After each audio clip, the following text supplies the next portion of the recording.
Vamos a dar comienzo a esta segunda parte del curso de verano del Escorial y para la primera ponencia tengo el honor de presentar a Pedro Antonio Ruiz Escobar.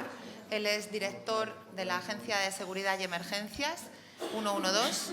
La verdad es que hemos colaborado mucho en los últimos años y en momentos especialmente importantes como por ejemplo en la pandemia, donde nos veíamos prácticamente todas las tardes para gestionar un grupo multidisciplinar que tenía un encargo muy concreto.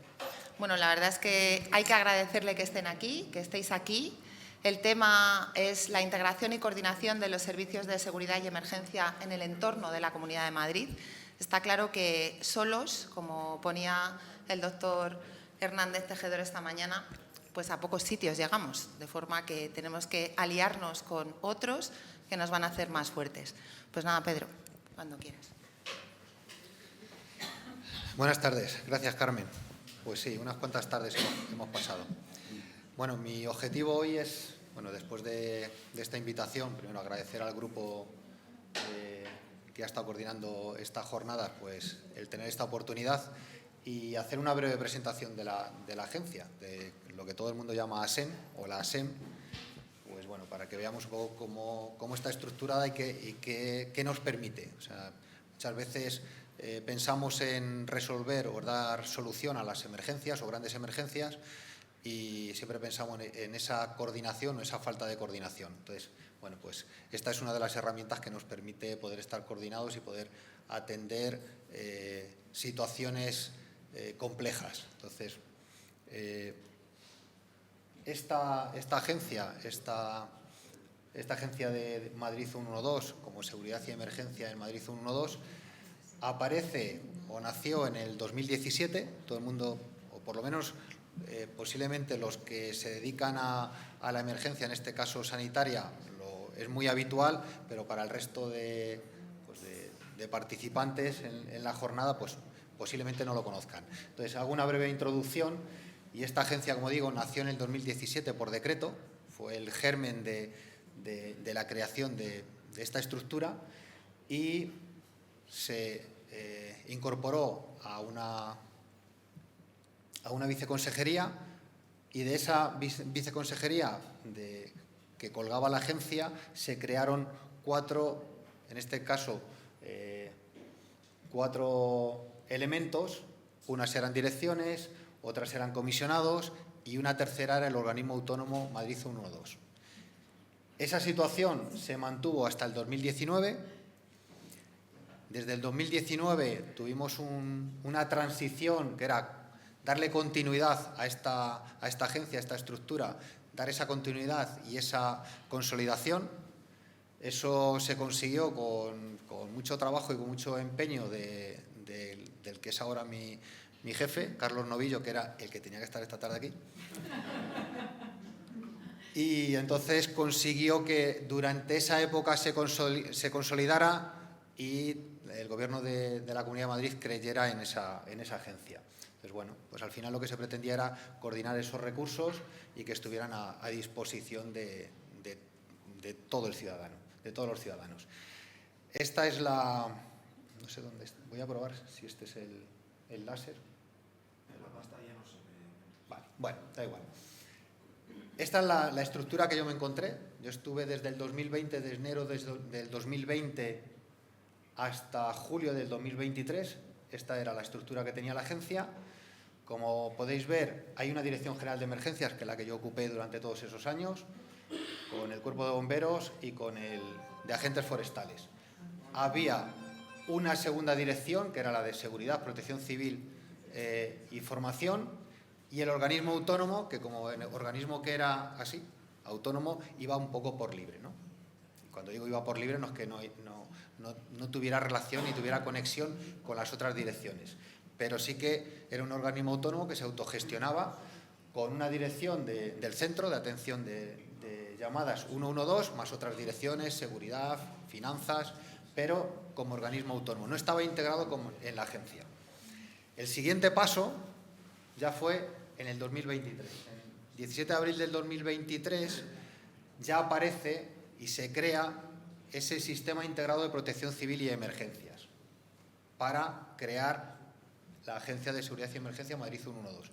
En ese momento ya es reconocida como ente público y, por tanto, ya tiene una capacidad a la hora de gestionar mucho mayor, cosa que después de un año todavía no lo hemos visto. Pero bueno, estamos ahí, estamos creando esa estructura y hay un decreto de estructura que se está recomponiendo y se está reforzando para poder conseguir los objetivos y los fines para los que se creó la agencia. Aparece una cuarta dirección, ya son todas direcciones generales dependientes del director general y de esa dirección de la agencia. Hay una dirección general de gestión económica y personal para todos esos asuntos que antes nos gestionaba otra consejería. La dirección general de emergencias, que sigue tal cual. La de seguridad, que se ha desdoblado en otra, que es la Dirección General de Protección Civil, y esa Dirección General de Seguridad pues tiene la parte de seguridad, la de política interior y el Instituto de Formación del IFISE, que es donde se forman todas las policías, porque es otra de las competencias que tiene la agencia, que es la coordinación y la aprobación de reglamentos y de normas para que haya una coordinación a nivel de todas las policías de la Comunidad de Madrid, incluida la formación también a la que se unen también la Policía Municipal de Madrid y del resto de municipios. Y esa cuarta dirección, que es la Dirección General de Protección Civil, que ya integra al 112, por tanto ya deja de ser organismo autónomo, entra dentro de esa Dirección General de Protección Civil y se mantiene la dirección del centro y la Subdirección General de Protección Civil, que como digo anteriormente estaba en la otra. ¿Vale? Pues con todas estas competencias que os podéis imaginar en esas casillas, lo que conseguimos es disponer de ese instrumento que está al servicio de los ciudadanos, que permite integrar en una respuesta única a los distintos organismos para ser lo más ágiles ante una situación de riesgo, una situación delicada. La dirección de la agencia corresponde al director general de la agencia y dentro de ese articulado lo que dice es que deberá ser o tener preferentemente una condición de funcionario de cualquier otra administración. Lo que le quiere dar es un tinte, era una de las cosas que se pretendía, es que quien estuviera dentro de esta agencia, tanto las direcciones como el director, pues tuvieran ese perfil, un perfil técnico, un perfil mucho más técnico. Al final te dedicas a lo que te dedicas, es un negocio complejo, que tiene que ser muy ágil y en algunas situaciones delicado, y a la hora de tomar decisiones pues no es... Tienes que tener esa parte técnica que te ayude a tomar decisiones, aunque ahora estando ocupando esos directores, como es también mi caso, un nombramiento de alto cargo, no tienes la última decisión, aunque en algún caso sí, como pasó en el ESALER, cuando la DANA del mes de septiembre, ahí la decisión de pulsar ese botón que decíamos, botón rojo o no botón rojo, sí que era una decisión del director.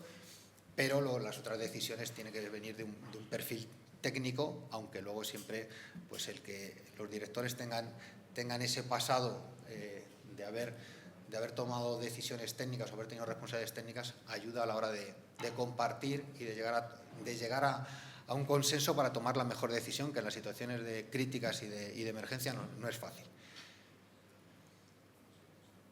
El articulado que tiene esa ley de esa creación del sistema integrado, pues una de las cosas más importantes dentro de lo que es la gestión de la emergencia, pues hay que intentar anticiparse, hay que prevenir riesgos, hay que tener instrumentos para poderte anticipar y para poder tener esa prevención, pues lo habitual y lo que deberíamos de tener de una manera ágil y fácil.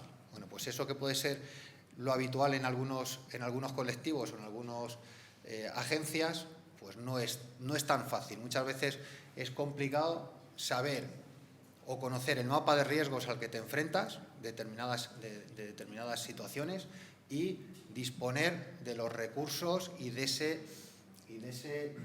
ese catálogo de recursos, tanto humanos como materiales. Tengo sed y eso que no he comido. He venido con la intención de no comer, digo, por lo menos si el resto se duerme, que yo por lo menos aguante. Pues, cuando tenemos todos ese articulado que nos dice esto es lo que tenéis que hacer, luego hay que ponerlo en marcha y hay que desarrollarlo. Bueno, pues aparece ese artículo 11 ¿Qué es la planificación? Al final son los planes que se tienen que desarrollar y que unos ya están desarrollados, otros están en esa fase, y eso es lo importante, disponer de esos planes que luego, ante una situación de emergencia, los podamos poner sobre el terreno, los podamos poner en marcha y que nos permitan tener una coordinación. Sea, como es el caso, desde un plan municipal que se active y que progrese hacia una situación de un plan territorial, con una situación operativa 1, situación operativa 2, la 3 le corresponde al Estado. Entonces, sobre todo, el que cuando vayamos a migrar de una situación a otra, o al revés, cuando bajemos el nivel, eso tiene que estar plasmado en un documento y entrenado. Si eso no se plasma y además no se entrena, pues ahí vamos a tener dificultades, porque cuando se da una situación de estrés y de una situación en la que estamos expuestos a tomar decisiones inmediatas, pues si algo no lo has entrenado te va a costar mucho más. Ahí es muy gráfico, o sea, se activa un plan municipal, pero en el momento que se quiera subir de nivel, esa dirección del plan municipal pasa a la dirección del plan autonómico, los comités asesores se incorporan al otro comité, lo que es una de las cosas que insisto, o sea, no que el director del plan municipal ya desaparece y ya se exime de toda responsabilidad, sino que no, participa también dentro de esa dirección, porque es algo a tener en cuenta, igual que el comité asesor, igual que ese CECOPAL municipal se tiene que integrar también en el CECOP, y así hasta el final, desde tanto el gabinete de información como el puesto de mando, como los grupos de acción, que se irán incorporando al otro nivel. Con todo eso, luego hay que tener muy claro y muy definido quién activa y por qué activa en función de la situación operativa. Esto es lo que nos va a ayudar luego a coordinarnos, y en función del nivel de activación que tengamos, ese nivel de activación 0, nivel 1 o nivel 2, habrá unos directores y habrá unos comités asesores que son importantes. Es algo que los comités asesores aparecen en todos los planes, pero a la hora de activarlos, pues no, en algunos casos no se ha tenido en cuenta, y la verdad es que es algo, como digo, a tener en cuenta, porque cualquier persona o cualquier consejería o cualquier agencia que se pueda ver afectada debe de estar ahí, porque en algunos casos, si la persona o los responsables de esa administración o de esa consejería o de esa agencia no asiste a esas reuniones, podemos dejar parte de esa información que es muy importante a la hora de tomar decisiones. Esto al final se delega por el consejero, que es el máximo responsable, y lo que hemos intentado, esto lleva muy poco tiempo, lo que hemos intentado es normalizarlo, porque antes nos encontrábamos con que en función del plan, si era un plan especial o era otro tipo de plan, pues correspondía al director del centro, otros los activaba todo el director de la agencia, el director de Protección Civil no activaba ninguno, pero todos los activaba el director del 1-2. Lo que hemos intentado es normalizarlo, es decir, el nivel 0 en el plan Infoma, como ven ahí, es el jefe del Cuerpo de Bomberos, es un plan especial de incendios forestales, plan especial de Protección Civil de incendios forestales, y el resto es el director del 1-2, son niveles de subdirección, tanto unos como otros. El primer nivel de activación es el nivel 1, menos en la parte del plan territorial del Platercan, y todas las activaciones son director general de emergencias, en ese caso Infoma, y el resto Dirección General de Protección Civil, director de General de Protección Civil, y así todos. Y el segundo nivel, el director de la agencia.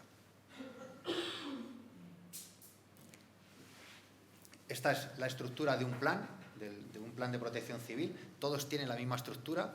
Además, si habéis visto algún plan de otras comunidades, es que se repite. O sea, está el CECOP con ese director del plan, con un comité asesor y con un gabinete de información. El director de operaciones, que estará ocupado o estará tomando decisiones en esa dirección de operaciones en función del tipo de siniestro o de emergencia que esté sucediendo. El puesto de mando, con un jefe del puesto de mando avanzado, con un grupo de intervención, un grupo de seguridad, un grupo sanitario y un grupo de apoyo logístico. En función de las situaciones que se den, estos puestos de mando pues, pueden tener unas dimensiones o pueden tener otras dimensiones. En los últimos años, concretamente esa foto que aparece ahí, son puestos de mando que llamamos puestos de mando extendidos, que como decía hace un instante, son situaciones o ejercicios que recreamos ante incendios forestales o roturas de presas o algún riesgo de inundación. Y es que en los últimos años nos hemos ido dando cuenta que a la hora de ubicar un puesto de mando de estas características con una superficie importante, porque hay varias agencias que lo van a ocupar en función de las necesidades, tanto la parte sanitaria como la parte de seguridad, como la parte de las Fuerzas Armadas, en función de la situación que se vaya dando, pues en algunos casos nos dimos cuenta que encontrar una ubicación adecuada, primero por seguridad, en función de la evolución que tomara el siniestro, pues teníamos que buscar sitios seguros, pero además de estar sitios seguros tendrían que ser de fácil acceso, que tuvieran unas condiciones mínimas de instalaciones, que nos permitiera estar dentro de una comodidad o de una cobertura lo mejor posible para poder estar allí los días que fueran necesarios. Entonces, esos entrenamientos se llevan haciendo ya 2 años, ya tenemos distintas ubicaciones y en función del siniestro ya podríamos ir directamente a ocupar esos espacios y de una manera muy ágil poder montar ese puesto de mando, porque la experiencia dice, yo me la he encontrado en los últimos años aquí, que llevo casi 4 o más de 4, pues que muchas veces la dificultad era dónde ubicamos el puesto de mando para que desde ahí nos podamos empezar a coordinar. Entonces, eso es importantísimo en cualquier tipo de emergencia y, sobre todo, esa participación que al final lo que conlleva es una coordinación entre todos los participantes. Y como ejemplos, y termino, como ejemplos, pues tenemos las inundaciones del 2023, que se activó el plan de inundaciones. Ese plan se activa en distintos niveles en función de la situación por la que estén pasando los municipios, y en el momento que haya un plan municipal activado y se vea en riesgo los habitantes de ese municipio, de manera automática se activa el plan por parte de la Comunidad de Madrid, y la última vez, desgraciadamente, que se hizo fue con 2 fallecidos. Yo digo desgraciadamente porque fueron 2 fallecidos, pero si las decisiones que se hubieran tomado no hubieran sido esas, posiblemente estaríamos lamentándonos y estaríamos contando mucho más fallecidos de los que hubo. A nivel personal, después de estar 2-3 días ahí en el mes de septiembre, que ya teníamos los avisos, conocíamos la situación a la que nos íbamos a enfrentar, estábamos viendo el radar y el avance con un nivel de incertidumbre bastante importante, porque no sabíamos ni el nivel de descarga que iba a haber ni hacia dónde iba a progresar. Teníamos más o menos indicios de hacia dónde iba a ir, pero tampoco lo teníamos muy claro, como se pudo ver cuando se activó el ESALER para avisar a todos los ciudadanos de la Comunidad de Madrid. Pues en algunos casos hubo malestar, porque claro, alguien que le sonó el teléfono en ese momento, no sé si a algunos de los que estáis os suena de lo que estoy hablando, se molestó, pues porque en ese momento, en el lugar donde se encontraba de la Comunidad de Madrid, no estaba sucediendo nada. Pero es que hay que pensar que hay movimientos de personas que entran y salen y que van a un evento o van a otro, y que se podían encontrar en una situación crítica, como desgraciadamente pasó en la zona suroeste de la Comunidad de Madrid. Y como digo, lo que decía antes, a nivel personal, lo que tengo que decir es que después de estar 25 años en la emergencia, antes de estar como director general de emergencias, y he estado en primera línea durante 25 años como oficial de bomberos y como director técnico, es la primera vez en mi vida que he sido consciente de no tener control sobre una situación de estas, una situación de emergencia. La primera en mi vida. Era una situación que fue muy difícil de anticiparte. Teníamos una anticipación, teníamos más medios que nunca, porque teníamos todo el personal de bomberos, 21 parques, con todos sus medios, la unidad de drones, agentes forestales que conocían el entorno, y además disponíamos de todo el personal que está en la campaña Infoma, porque una de las competencias que tiene la Comunidad de Madrid, en este caso la Agencia y la Dirección General de Emergencias, es que también tiene la prevención y extinción de incendios forestales. Es decir, durante todo el año se está haciendo limpias y quemas en las fajas de seguridad para tener mejor acceso y para tener un trabajo preventivo para evitar los incendios en verano, pero es que en ese caso, por ser todavía campaña de riesgo alto, teníamos 570 personas más en el terreno. Además, con vehículos todoterreno, que eran bombas forestales pesadas, que es uno de los vehículos más adecuados, que en este caso se estaban utilizando para incendio forestal, pero realmente para inundaciones, por el tipo de chasis y por la altura, era el más adecuado. Por tanto, teníamos más medios que nunca, pero el nivel de descarga y el volumen de agua que descargó en determinados puntos, como fue el Álamo, al día del Fresno, eso fue desastroso. Esa misma noche, que teníamos gente sin localizar, no sabíamos si nos íbamos a levantar con 2 o con 20. Afortunadamente fueron 2, un señor mayor que había desaparecido por la tarde, y esa noche que una familia se había precipitado por uno de los puentes, porque esos puentes no es que se quedaran dañados, es que 2 de ellos desaparecieron. No es que quedaran las plataformas o los pilares, no, desaparecieron totalmente. Otro histórico sí quedó muy dañado, intransitable, y el cuarto se quedó parcialmente dañado. Por tanto, había situaciones que cuando lo veías por la mañana parecía que había pasado una guerra. Entonces, por eso decía que gracias a la colaboración y gracias a la activación y a la anticipación que tuvimos, pues de esos 2 posiblemente, si no hubiera sido así, hubiéramos tenido muchos más. No lo vamos a conseguir contabilizar, pero fue así. Pero como decía antes, para mí fue la más compleja de gestionar. Los incendios forestales, pues hemos tenido un poco de todo, y con más medios, con menos medios, quiero decir, externos, de otras comunidades o del Estado. Ahí sí que el plan y los acuerdos que hay con las comunidades limítrofes funcionan. Por eso sigo diciendo coordinación, trabajo en equipo y ejercicios. Nos están sirviendo bastante, sobre todo a nosotros, para podernos anticipar a que un incendio en una comunidad vecina pueda afectarnos. Tenemos un protocolo ya con las comunidades vecinas, Castilla-La Mancha, Castilla y León, que en una franja de 5 kilómetros, Comunidad de Madrid puede intervenir sin pedir permiso a nadie. Lo tengo que decir así, es automáticamente sacas tus medios aéreos, sobre todo medios aéreos y medios terrestres, para intentar que ese incendio que se ha generado en la comunidad vecina se quede en un conato y que no adquiera dimensiones importantes y cuando llegue a tu comunidad venga fuera de control, como pasó desgraciadamente en el 2019. A mí me pasó. Yo estaba en la otra comunidad en el 2019 y fue un incendio bastante, pues eso, importante, que en la zona de Cadalso, Cenicientos y toda esa zona generó mucho daño a nivel forestal. Filomena, ahí lo tenemos.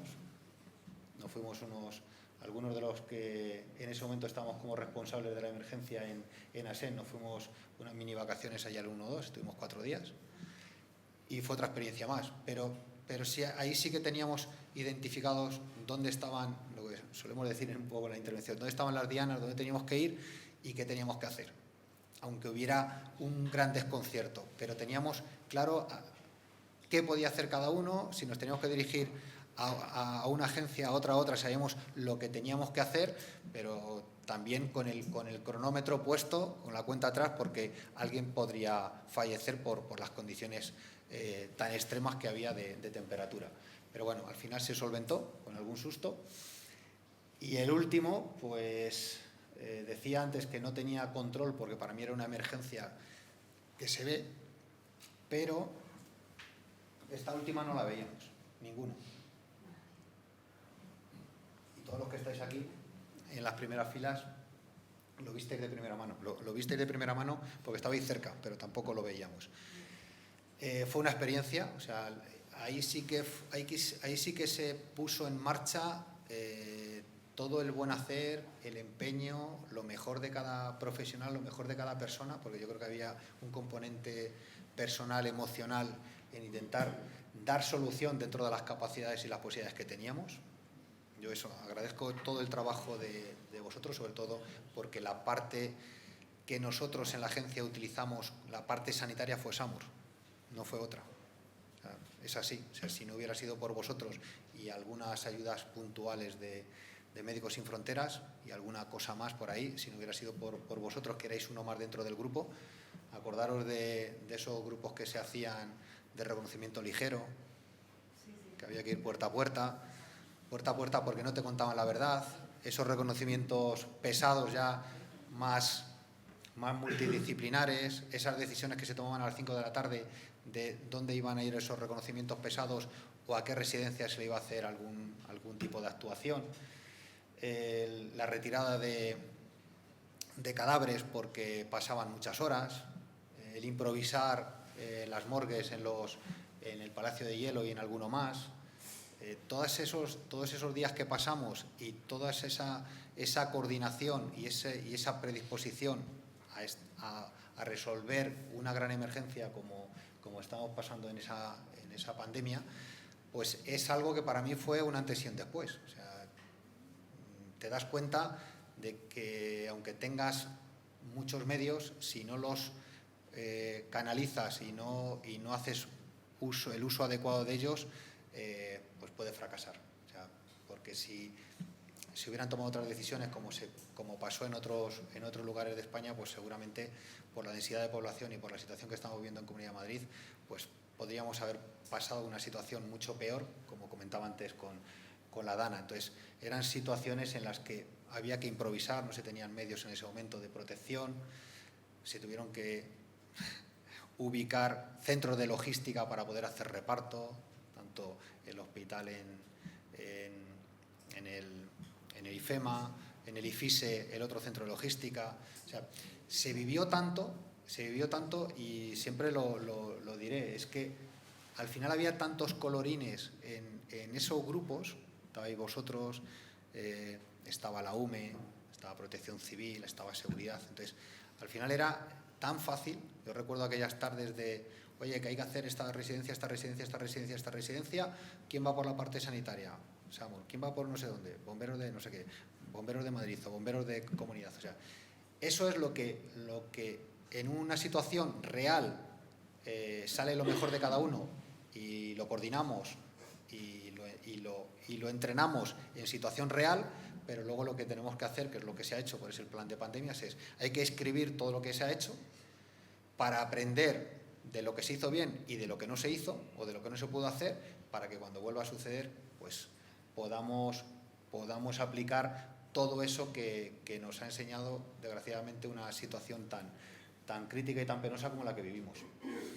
Y no tengo mucho más que decir. No sé si me he pasado mucho tiempo. Creo que han sido 20...